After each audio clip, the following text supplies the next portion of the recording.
Hello everyone, this is Mike1217, welcome back to Let's Play The Legend of Zelda, the Minish Cap. And in the last episode we did a bunch of collecting. We got like 6 heart pieces, 3 wallet upgrades, 3 books, a bunch of kinstones, just a bunch of crap. And we're done collecting for the most part. We also got an empty bottle, and speaking of empty bottle, we're gonna get a third one, hopefully. I hope I can do this now. And I think this is the first time we've ever come back to our house since starting the game.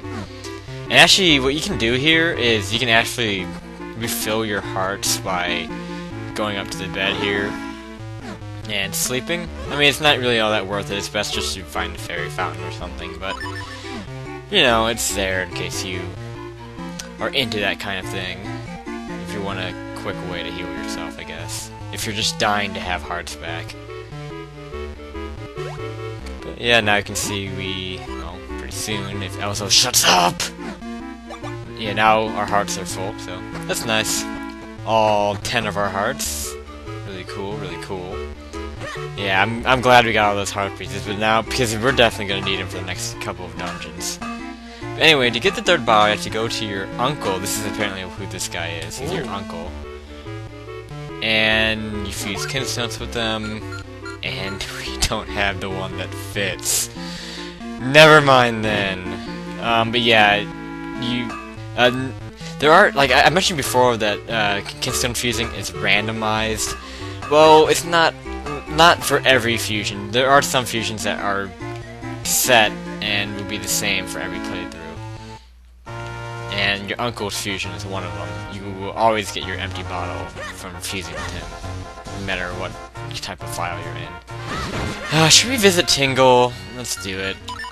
Let's see what Tingle has to say. Tingle is pretty big on kinstones. You can get a lot of stuff from fusing with him. And he says the same stuff that he says from Majora's Mask. He accuses us of being a fairy. In typical Tingle fashion. And he talks about his brothers actually, so yes, there are more than one a Tingle, which makes it even worse! So yeah, you'll be finding, there are 4 of these, I believe, spread throughout the overworld, and I think after you talk to the green one, the other 3 will show up. But, you can fuse with these guys pretty often, and they typically make something pretty good happen. Let's see what we get from this one.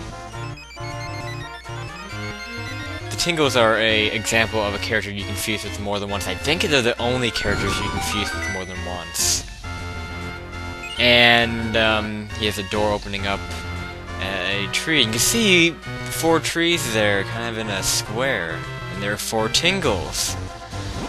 So, we can actually open those 4 doors by fusing with the 4 Tingles. I'm gonna see if any of the other ones are at their spot. I'm not gonna devote this entire episode to this, but if I can easily get to them, actually I don't think I can get to one of them. I don't know. We'll find out. There should be another one up at Lon Lon Ranch. There's one inside in South Hyrule Field, the one we just talked to, the green one. There's one in Lon Lon Ranch, there's one in Lake Hylia, and then the other one... Oh shoot, where's the other one? Oh, the other one's just like, east of Mount Chrono. I'm just not sure if we can get to all 3 of them. Okay, I think I see him up there. We have to go inside this cave. The thing is, I don't know if we'll be able to fuse with them, that's the problem, so that's why I don't think I'll be able to do this right now. Now, we've been in this place before, we got that chest earlier. And let's climb up here, and here's the purple Tingle. Let's see if we can fuse with them. If not, I'm just gonna... Yeah, okay, you know what, we'll do the whole Tingle thing once we get a bunch more kinstones, because we used a lot in the last couple episodes. We did a lot of fusing last time. So, I'm not gonna worry about the Tingles right now. Let's just get on with the main game. Enough of this side shit. Get our ocarina, not the bow, the ocarina out. And warp.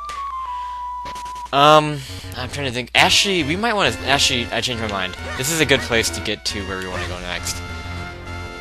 Because now we can swim. So we can swim across this. We don't have to float across anymore.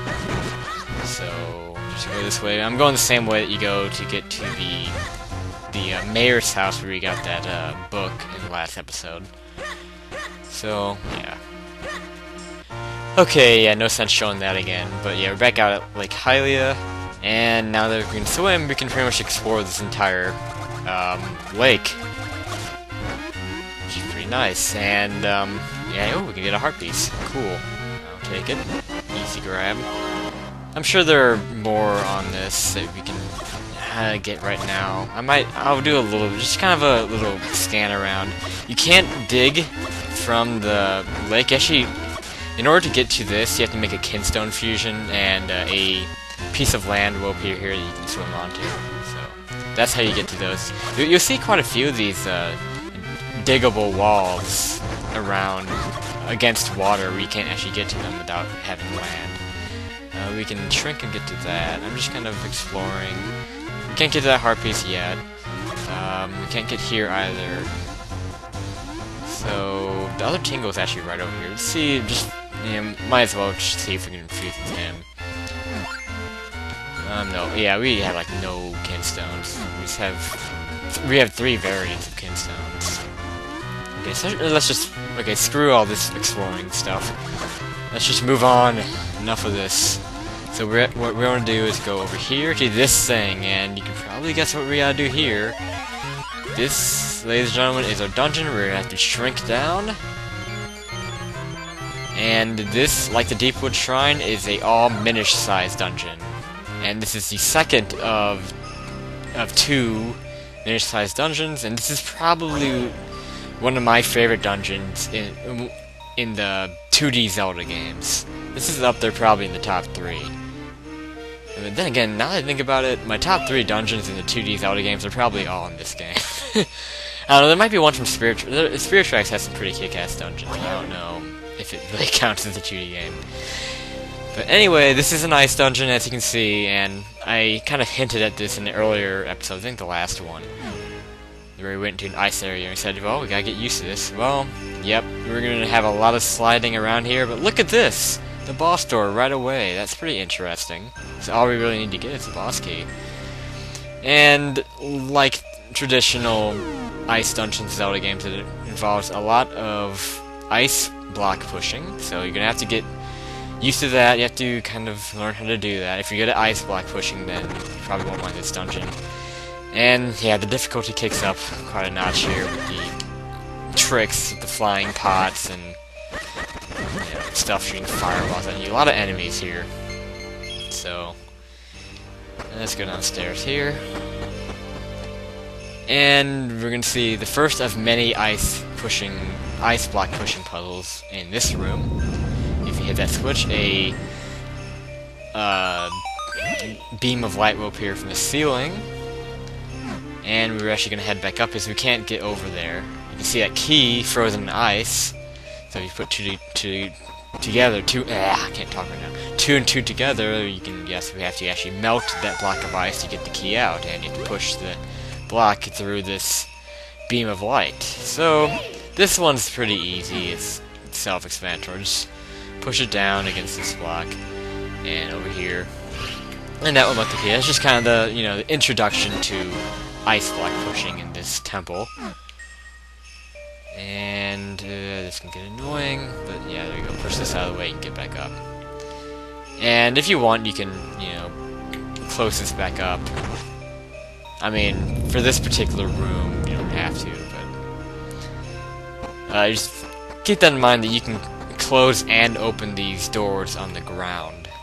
So that will come into play later. I hate these rooms, just flash your sword. In this dungeon, there's a lot of flying pots, so just assume that all pots are flying.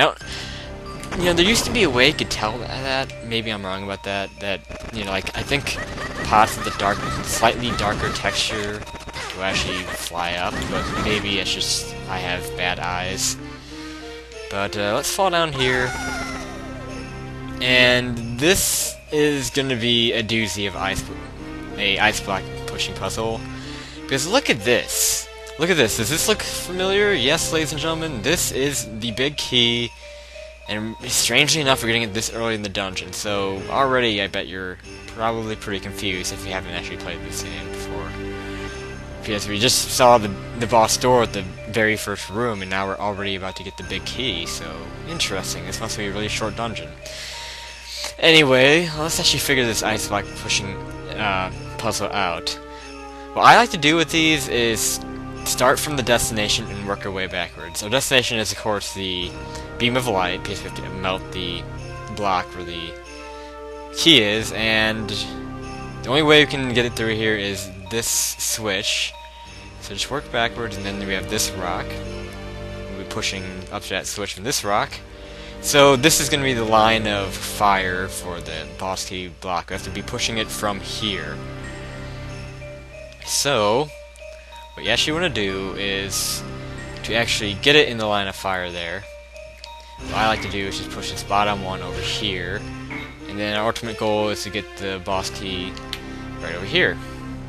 And what we have to do is get this block over here, get the key over here, and then push it up to this block, and we should be good to go. I hope. This can take a lot of thinking, but yeah, just as long as you work your way backwards, that's always the way that I do ice block pushing puzzles in Zelda games, and really any game, because you see these in many different top-down games. But yeah, there we go. We have our boss key right away. So I guess that's it. That's it for the Temple of Droplets. Let's go fight the boss.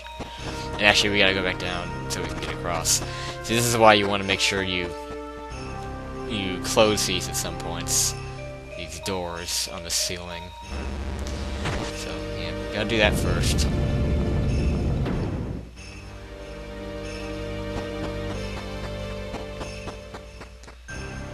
Alright, so let's go on across.